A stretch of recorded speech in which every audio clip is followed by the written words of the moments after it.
Welcome to the Mindset Evolution podcast, powered by Self-Recoding, world-class consulting and coaching services that you can access at selfrecoding.com. Self-Recoding is a unique blend of neuro-healing modalities that will empower you to reach your full potential. Join thousands of others who have experienced rapid results in their journey of personal growth. Now enjoy our show where we bring you tools for a powerful mind with your hosts, Kathi and Daisy.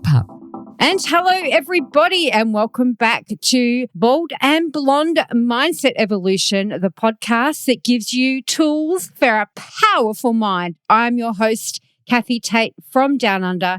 With me, as always, your host from America, Daisy Pap. Hi, Daisy. Hello, my dear friend. I'm glad to see you, and I'm very excited to co-create just another episode of Bold and Blonde Mindset Evolution. I find it fabulous that we do that as a weekly practice, and we do it since over 3 years. Can you imagine? It has gone so quick. It's just mind-blowing, and the topics just keep coming. Like, I've got another juicy one up my sleeve today. Bring it on. We are talking about relationships unofficially this season. And so today I want to talk about the power play. Okay, let's talk about the power play. I'd like to start with a very interesting relation when it comes to that word, power play. The state where I live in, the state of Florida here in North America, United States, they have a lottery. And when you want to play the extra, it's called the power play, or they have a form of lottery that is titled power play. And I did not meet anyone who won that game. And I wonder who wins power play in relationships long term. Yes, good question. I'm going to say neither party. Yeah, I think you're spot on. It is interesting to observe how many people do it. And when we dig deeper, because the power play itself is just a symptom, when we dig deeper, what's actually underneath, I think that is when it's getting really interesting and exciting, and we can learn a lot. Yeah, so let's talk about that. Let's talk about where the power play comes from. It seems to me that one of the reasons it could be there in a relationship is the amount of in love on each side. Sometimes one party in a relationship is more in love than the other party, and that can cause an uneven power level within the dynamic of the relationship. Interesting point. I have not thought about that. I think it is very much about insecurities. It is very much about control. It is very much about the need to be right. It is very much about me ruling over you, me being better than you, I'm smarter than you. And now let's have a look where that stems from, or where it's possibly stemming from. I wonder how the maintenance of each parties in the relationship, when they have a resentment bucket, I wonder how their maintenance is going on. Because when there's much in the resentment bucket and it is not maintained or emptied at times, how often is the trash picked up in your area? Every week. Okay, same here.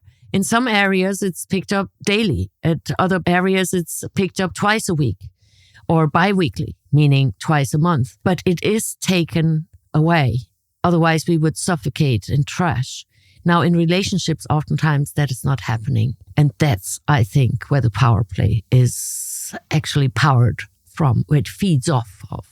With that analogy of the trash, you're saying that if you don't regularly look at the stuff that comes up, it can fill up that resentment bucket, and that has then consequences on the relations between the partners. Yeah, I think it is a good point. In addition to that, I also think that it is not what comes up, but what is it that we're solving? Because unresolved issues always create more issues. When I'm trying to be in denial that there are no issues, it will create more issues. When I'm projecting on others that they are the sole cause of all the issues, then I'm creating more issues.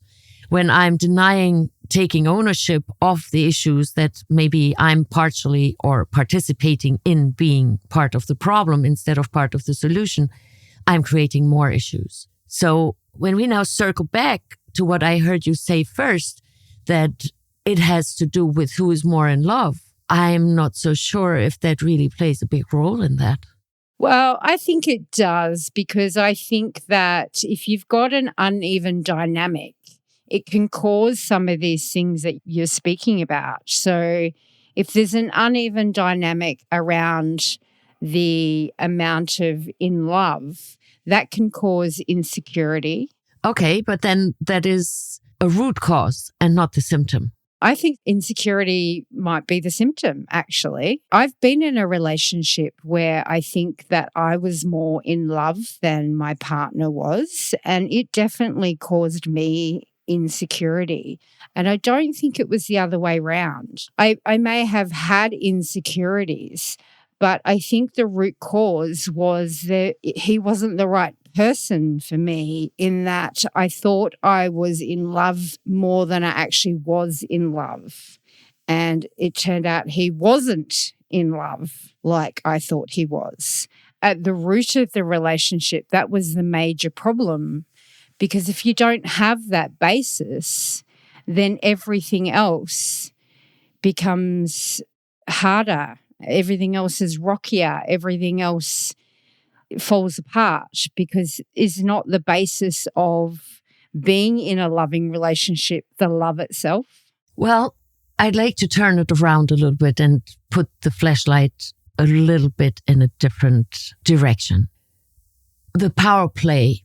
What are situations where you would call them power play? Can you give me a few examples, please? Okay, an example would be one partner always dictating the things that the couple would do, perhaps always controlling the conversation and not really listening to the partner's opinions. I think also perhaps deciding that the issues that were in the relationship were the partner's fault without having any ownership over their part in it. When I think back what I heard you say, and correct me if I don't remember correctly or cannot recollect, you said that it is uneven in a relationship, that one is more in love than the other, or one does more than the other. So that is their dynamic. Now, I think it is very healthy that it's not even and equal, because it's not stagnant. We have better days, we have worse days. We have days where we have a headache and we are impatient. Then we have other days where even an elephant can step on me and I'm still patient.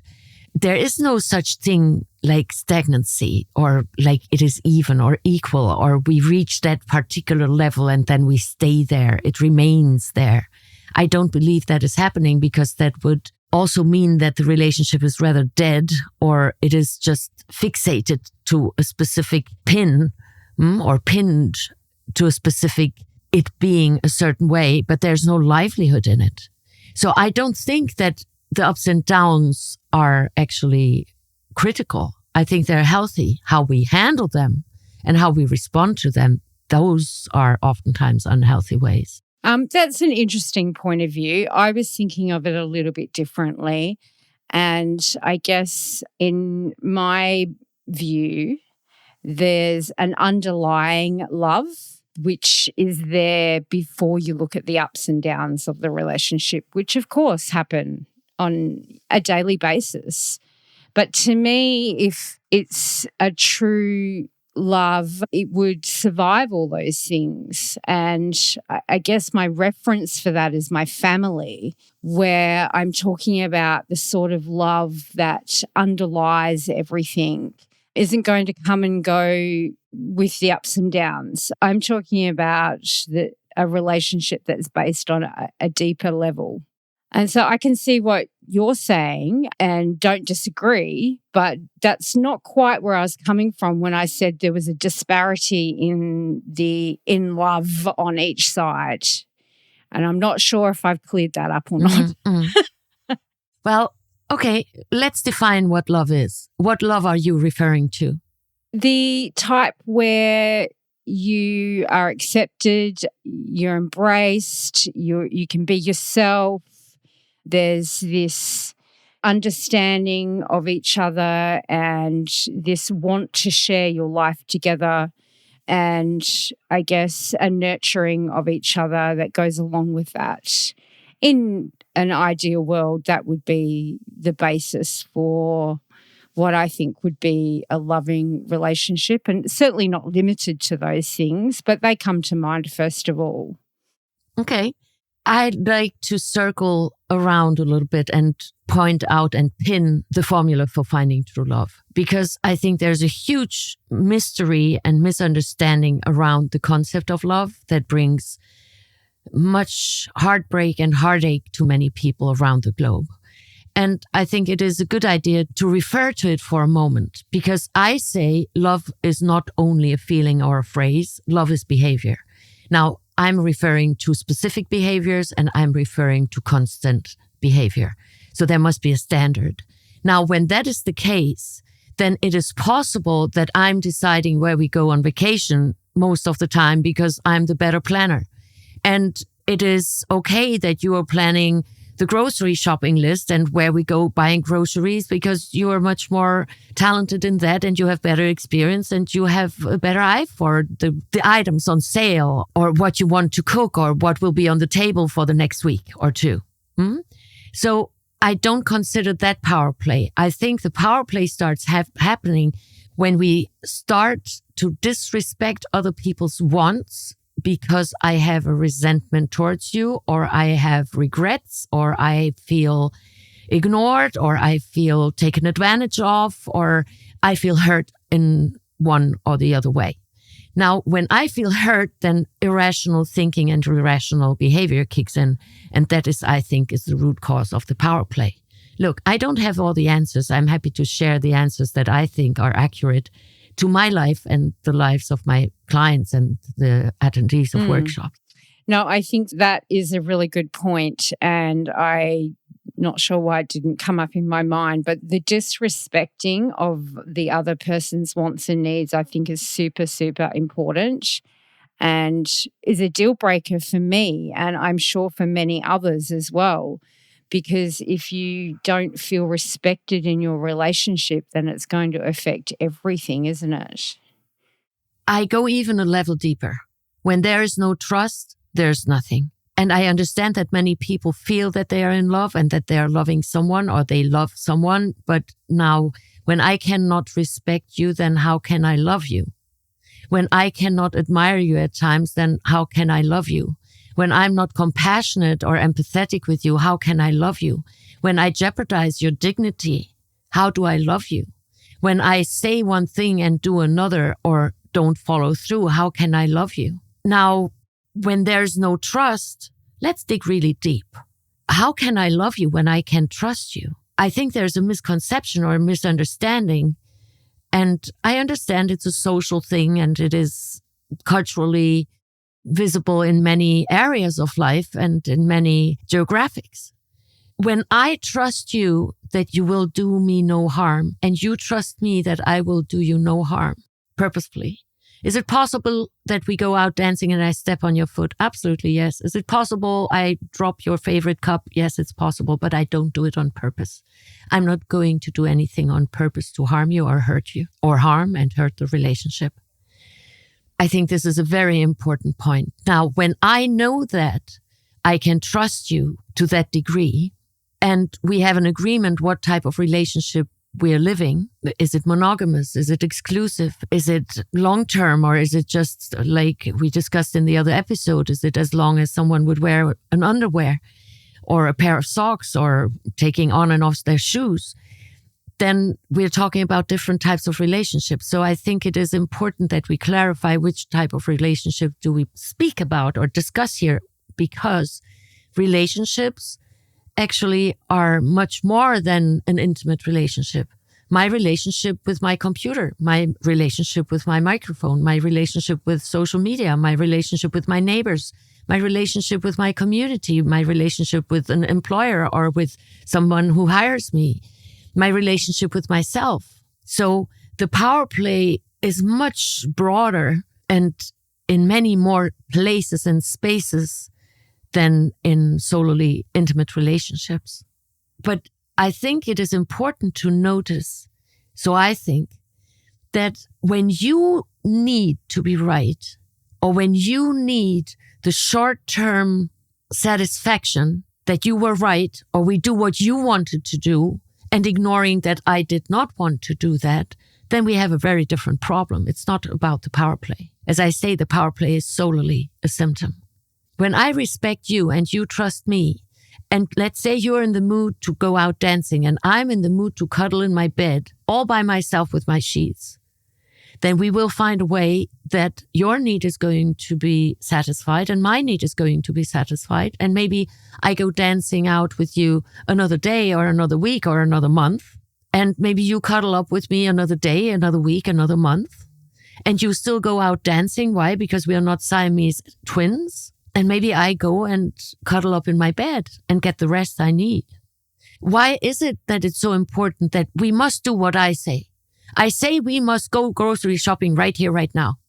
Why? Justify it to me. Because tomorrow the grocery store will be closed or empty, or we're running really out of food. What is the urgency right here, right now?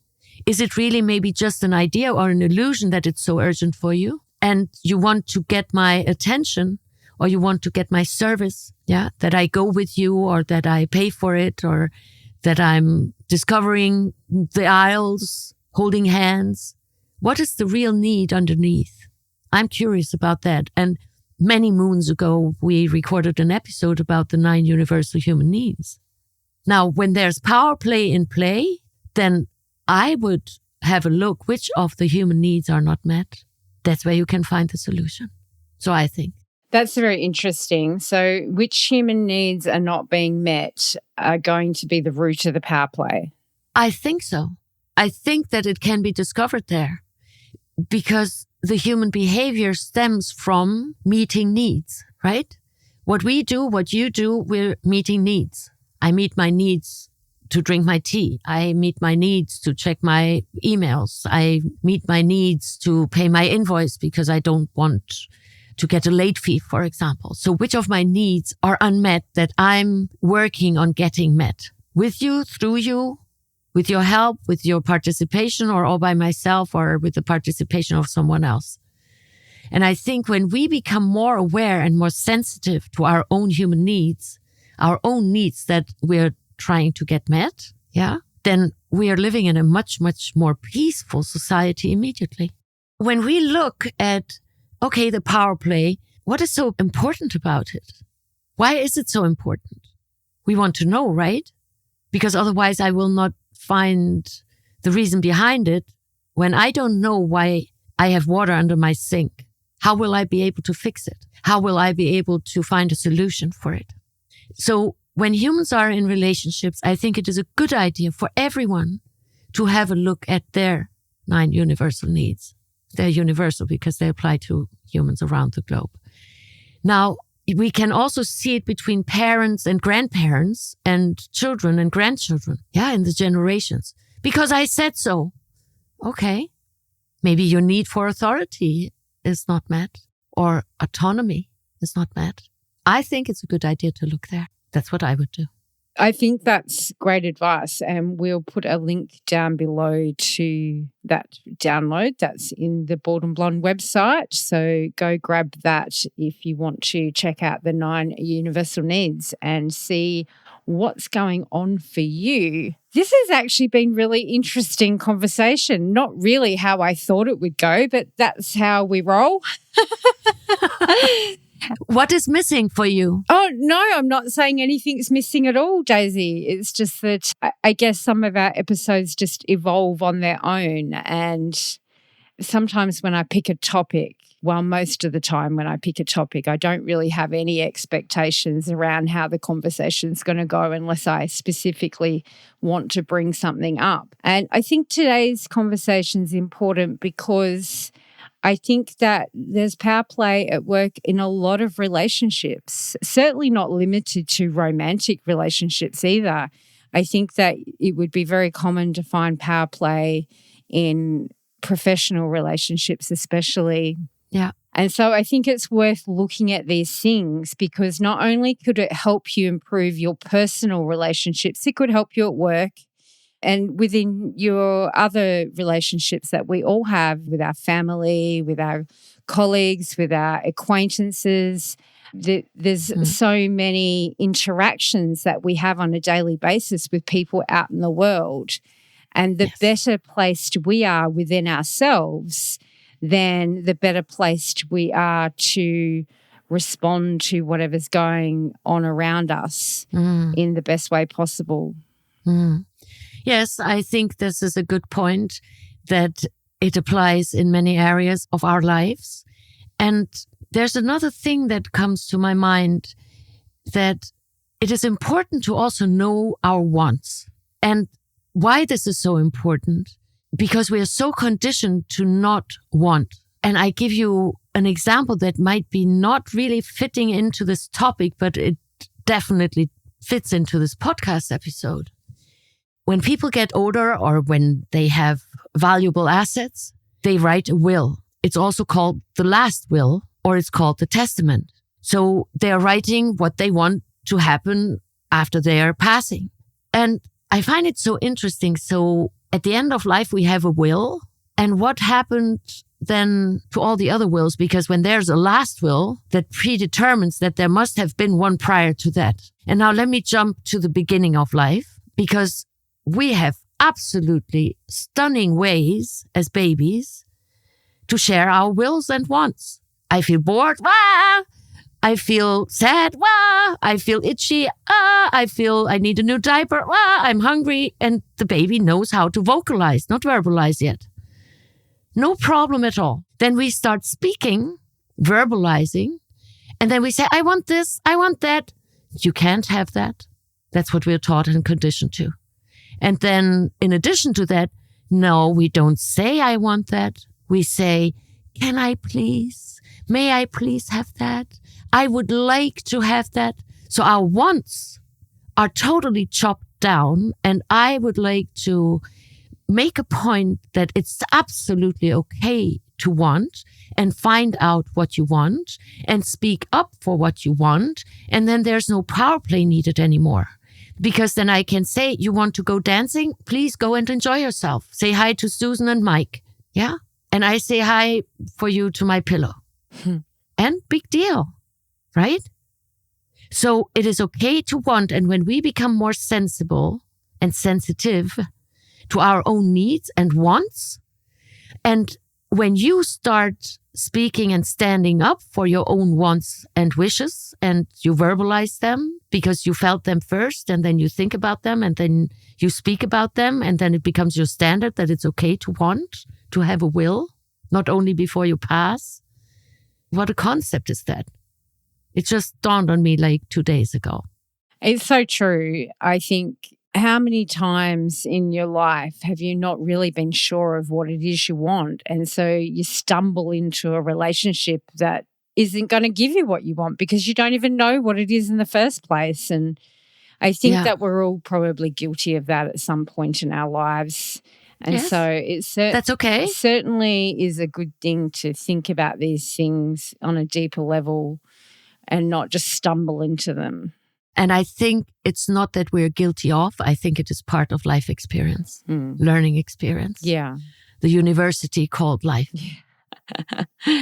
And what a trip it is. Yeah, I think that's a really good way to finish the episode, Daisy. Good point. Thank you for bringing that up. Any final words before we sign off? I'm on a mission since decades to make life more livable and more loving and lovely for humans. And I do believe I just achieved another milestone with a teenager book where it is all about relationships and where it is about the 5+2.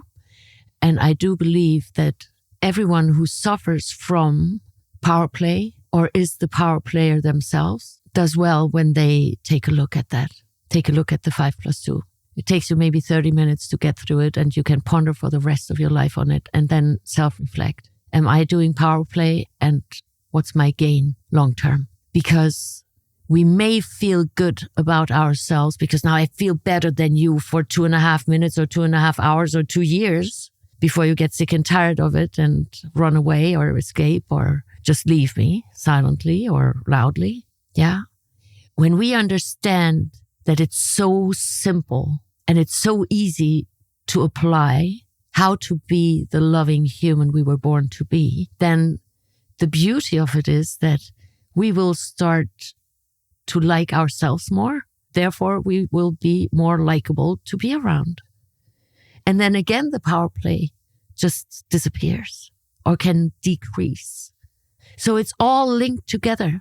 The power play itself as a topic is great. And I really enjoy discussing with you every single episode you throw at me. I really appreciate, and you're very creative too.